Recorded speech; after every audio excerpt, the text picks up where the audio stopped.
Kinondena ng ilang senador ang ginawang pagharang ng China sa Philippine Coast Guard habang nagsasagawa ng medical evacuation sa may Ayungin Shoal. Narito ang ulat. Sa video na ito na inilabas ng Philippine Coast Guard, makikitang hinaharang ng rubber boat ng China Coast Guard ang high-speed response boat ng PCG habang ini-evacuate nila ang isang sundalong may sakit mula sa BRP Sierra Madre. Nangyari ito sa bisinidad ng Ayungin Shoal noong Mayo 19. Sa kabila ng pagpapaliwanag ng PCG, dumami pa ang mga humarang sa kanila, kabilang ang barko ng CCG at isang speedboat na humarurot malapit sa sasakyan ng PCG. May pagkakataon pa na binangga ng rubber boat ang PCG at Navy. Pumagitna pa ito sa kanila habang may lumilipat na tauhan. Kinundena ng mga senador ang mga delikadong pagkilos na ito.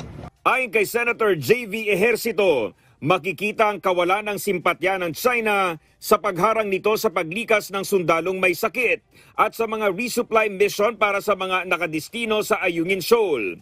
Nagdudulot din umano ng peligro sa buhay ang ganitong mga aksyon. Dagdag pa niya, nararapat lang na paspasan pa ang pagpapalakas sa ating puwersa para sa proteksyon ng ating teritoryo at kaligtasan ng mga mamamayan.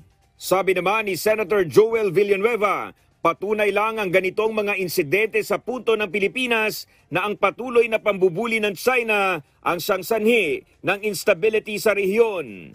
Dagdag niya, maaari tayong magsampa muli ng diplomatic protest para ipakita hindi lang sa China kundi sa buong mundo na seryoso ang Pilipinas sa pag-angkin sa ating teritoryo.